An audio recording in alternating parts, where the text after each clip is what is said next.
最近歌坛有不少双人组合出专辑，包括出道3年的乐团组合有感觉，发完新作品后的2个月，金曲组合慢慢说也发片。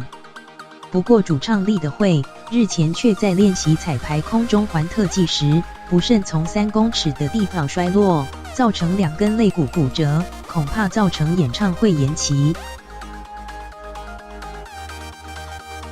乐团慢慢说，失眠电影院放映你我的主演Dylan开始排练与你的走位，打造成慵懒性感的摇篮区。金曲最佳演唱组合慢慢说挑战性感女伶的唱腔，就连 MV 都很与众不同。乐团慢慢说，因为我有在练空中环，那时候影片可能放了我喜欢的音乐，可是就会有版权问题，所以我们就讨论说，我们要做自己可以跳空中环的歌。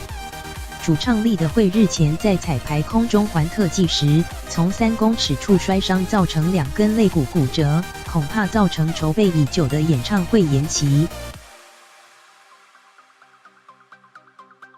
虽然是2人乐团，不过主唱立德惠身兼吉他手，沈志芳则是吉他兼合唱，相辅相成。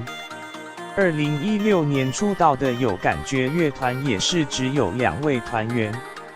乐团有感觉，虚拟世界，醒醒吧，认清这个虚拟世界只是个假象，就算不断上演。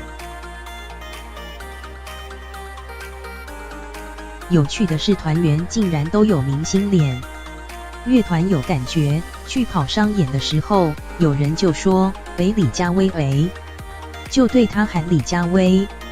有一次校园就有人对我喊曾沛慈，我好喜欢你，我就吓到。